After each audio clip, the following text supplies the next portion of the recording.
भीमानगर में एक सेठ मकोड़ी लाल रहता था। वह लोगों से मूल्यवान संपत्ति गिरवी रखकर पैसे उधार दिया करता था और ब्याज लिया करता था। उसी नगर में गजेंद्र नाम का एक किसान रहा करता था। अजी, किसानी कर कर के महल थोड़ी ना खड़ा कर लोगे। इस साल बारिश भी अच्छी नहीं हो रही है। खामा में मेहनत बर्बाद कर रहे हो। इससे तो अच्छा होता ठेला लगाकर भजिया बेचते, इससे ज्यादा खुश रहोगे। तुम खुद भी भजिया जैसी हो और बातें भी भजिया वाली ही करोगी। इस गांव में दोपहर का खाना लोग ठीक से नहीं खा पाते रोज रोज, और तुम कहती हो भजिया बेचो। तुम्हारे मायका वाले आएंगे। और रही बात बारिश की, तो तूने क्या भविष्य देखा है जो आगे भी बारिश नहीं होगी? इसकी घोषणा कर दी है, बड़ी आई भजिया वाली। देखो जी, पहले पहले मुझसे ऐसी बातें ना किया करो, नहीं तो अच्छा नहीं होगा। मेरी भी इज्जत है।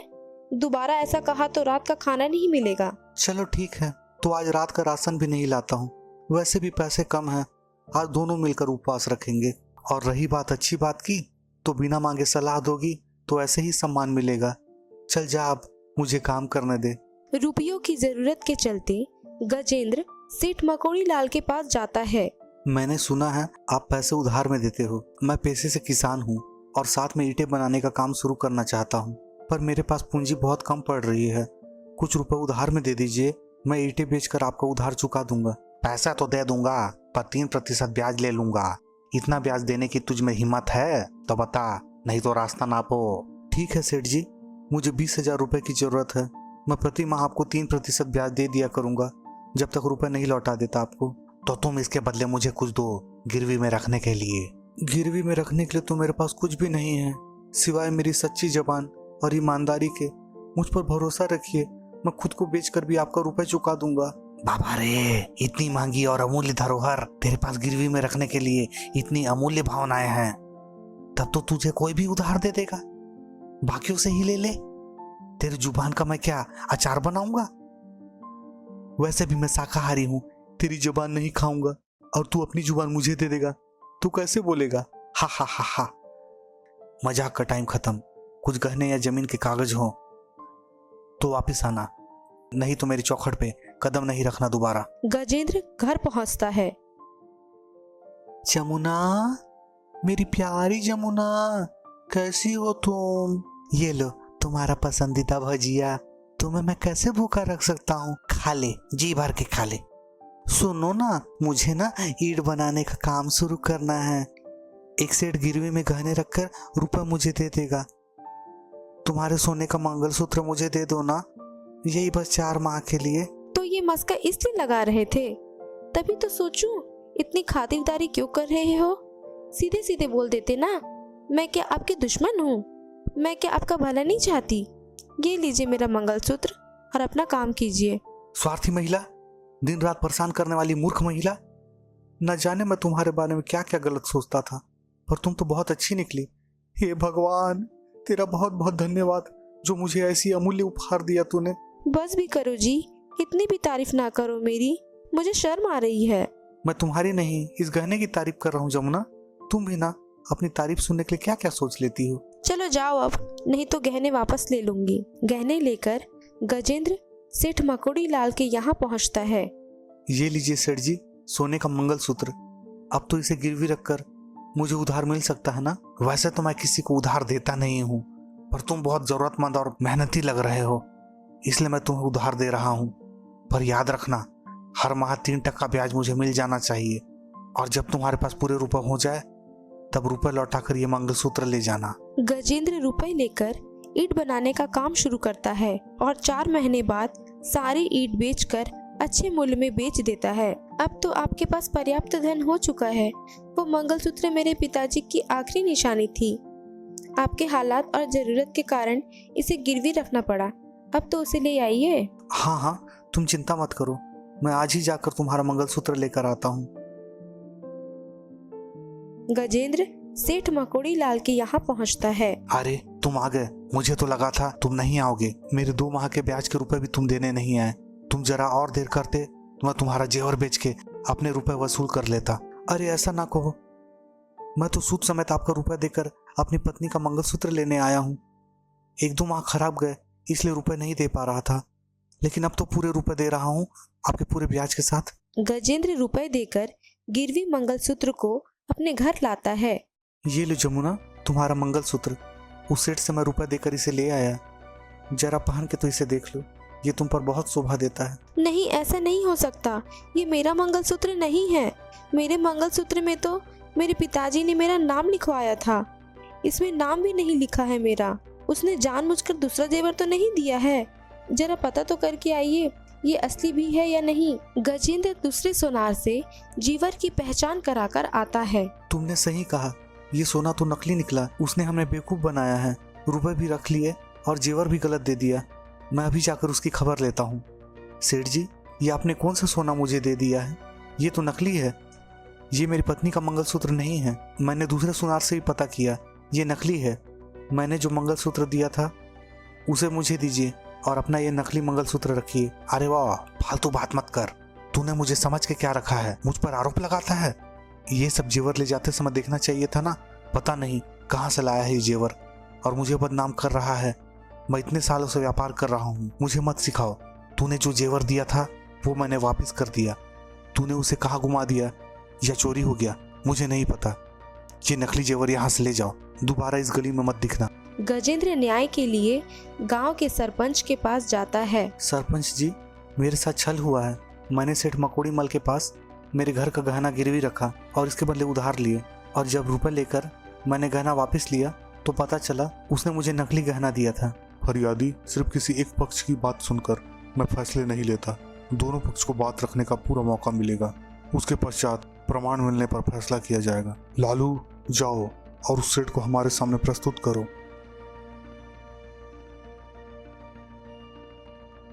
लालू सरपंच के सामने मकोड़ी लाल को लाता है और सरपंच मकोड़ी लाल का लगाया आरोप दोहराते हैं। सरपंच महोदय, ये झूठ बोल रहा है। मुझ जैसे प्रतिष्ठित व्यक्ति पर आरोप लगाकर ये मुझसे धन लूटना चाहता है। जो गहना इसने दिखाया वो रुपए देकर मैंने इसे वापस कर दिया था। भलाई का तो कोई जमाना ही नहीं रहा। एक तो मैंने इसकी मदद की और ये मुझ पर ही इल्जाम लगा रहा है। कहाँ से नकली गहना लाकर मुझे बदनाम कर रहा है। गजेंद्र, तुम्हारे पास क्या प्रमाण है कि ये गहना जो तुम दावा कर रहे हो ये तुम्हारा नहीं है या मकोड़ी लाल ने तुम्हारा गहना चुराया है? सरपंच जी, हमारे गहने पर मेरी बीवी का नाम लिखा है। इसके अलावा तो कोई लिखित प्रमाण नहीं है मेरे पास। चलो लालू, मकोड़ी मल के यहाँ जाकर तलाशी ली जाए। लालू तलाशी लेकर आता है। सरपंच जी, मकोड़ी लाल का पूरा घर का तलाशी कर लिया। ऐसा कोई भी जेवर उसके यहाँ नहीं मिला है हमें। अफसोस के साथ कहना पड़ रहा है नौजवान कि तुम्हारे लगाए गए आरोपी के कोई भी लिखित या मौखिक गवाह के प्रमाण न मिलने से किसी को आरोपी नहीं कहा जा सकता। ये आरोप खारिज किया जाता है और मकोड़ी लाल को ससम्मान रिहा किया जाता है। हताश होकर गजेंद्र घर पहुंचकर सारी बात अपनी पत्नी जमुना को बताता है। मेरे महीने भर की कमाई डूब गई। उस सेठ ने मुझे धोखा दिया। सरपंच जी ने भी उसका कुछ नहीं बिगाड़ पाए। प्रमाण के अभाव में उसे रिहा कर दिया। अब मैं क्या करूंगा? अब तो मुझे ही कुछ करना पड़ेगा। मैं अपनी मेहनत की कमाई को और अपने पिताजी की निशानी को ऐसे ही नहीं जाने दूंगी। ना उसने मेरा चेहरा देखा है, ना वो मुझे जानता है। अगले दिन जमुना सेठ मकोड़ी लाल के यहाँ जाती है। सेठ जी, मुझे इस सोने की अंगूठी का क्या मूल्य दोगे? मुझे ये बेचना है, पर गोपनीय तरीके से। किसी को पता नहीं चलना चाहिए। समझ गया, मतलब चोरी का है। लगता है हमारे बाजार में नई महिला चोर आई है। मैं इसके 2000 रुपए दूंगा। क्या सेठ, इसका दाम बाजार में 4000 रुपए चल रहा है। मुझे बेवकूफ ना समझो। अच्छे दाम दोगे तो और भी सोना लाती रहूंगी, और सही भाव नहीं दे सकते तो मैं जाती हूँ। अरे नहीं बहना, तुम तो बुरा मान गई। मिलजुल के काम करेंगे तभी तो प्रगति होगी ना दोनों की। क्या है ना, चोरी का माल है, खुलकर तो नहीं बेच सकता ना, यहाँ रख भी नहीं सकता हूँ, इसलिए पूरा दाम नहीं दे पाऊंगा। मैं तुझे इसके 3000 रुपए दे दूंगा। तू भी समझ बहन, बड़े खतरे का काम है। ठीक है सेठ, समझती हूँ। अब से हर सप्ताह कुछ न कुछ लाती रहूंगी। बस सही दाम देते रहना और मेरा राज छुपाए रखना। फिर देखना हम कितनी जल्दी धनवान बनते हैं। जमुना हर सप्ताह सोना ले जाती है और रुपए लेकर आती है। क्या नाम बताया तूने अपना? सरस। हाँ सरस, तू हर सप्ताह सोना कहाँ से लाती है? किसी को शक नहीं होता क्या? और आज तक तू कभी पकड़ी नहीं गई क्या? क्या सेठ, हाथ की सफाई भी कोई चीज होती है? आगे आगे देखो मैं क्या क्या और करती हूँ। पर सेठ, आप भी कम नहीं हो। आप भी तो इतना सारा चोरी का सामान बेचते हो पर पकड़े नहीं जाते। आप तो मुझसे भी ज्यादा प्रतिभावान हो। आप ये सारा सोना कहाँ बेचते हो? ये सब तो हमारा व्यापार है, तू अपने काम से काम रख। तुझे रुपए से मतलब और मुझे आभूषणों से। जमुना वहाँ से जाकर गजेंद्र के साथ सरपंच जी के यहाँ पहुँचती है। देख लिया ना सरपंच जी, आपके दिए हुए गहनों से मैं उसका असली चेहरा सामने ले आई।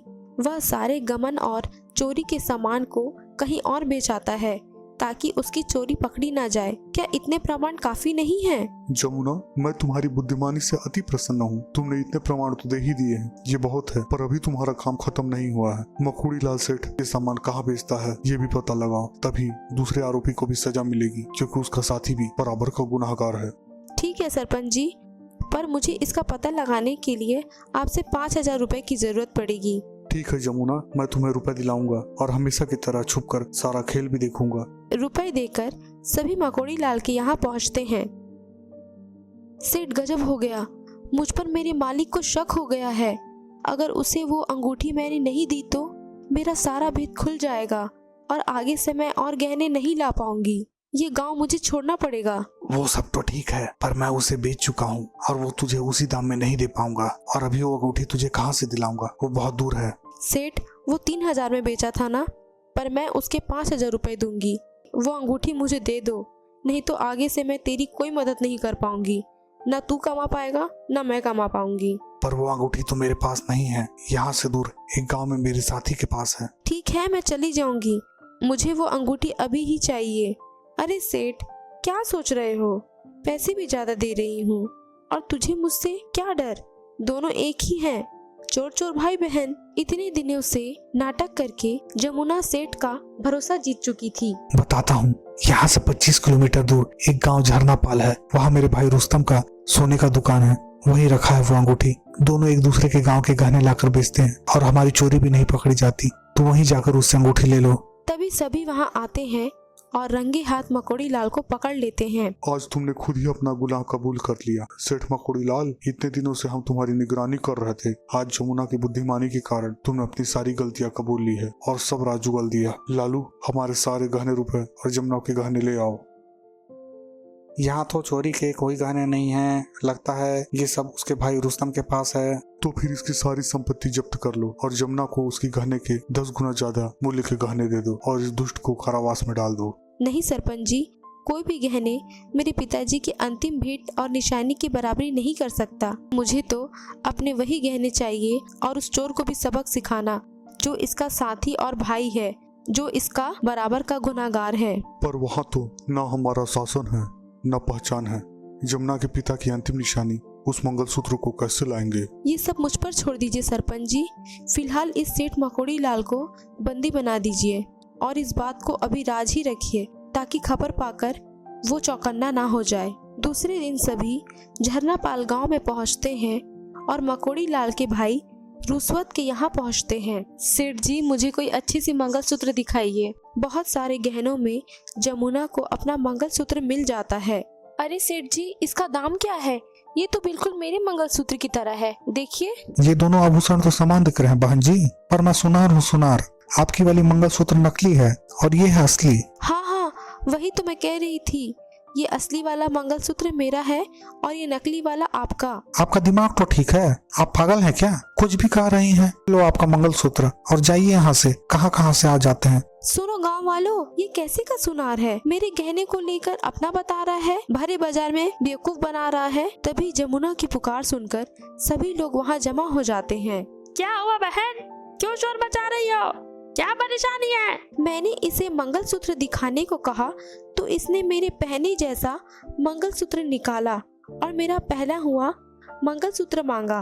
फिर ये कपटी सुनार ने चतुराई दिखाई और मेरे मंगलसूत्र को अपना बता रहा है और अपना जेवर मुझे देकर बेवकूफ बना रहा है।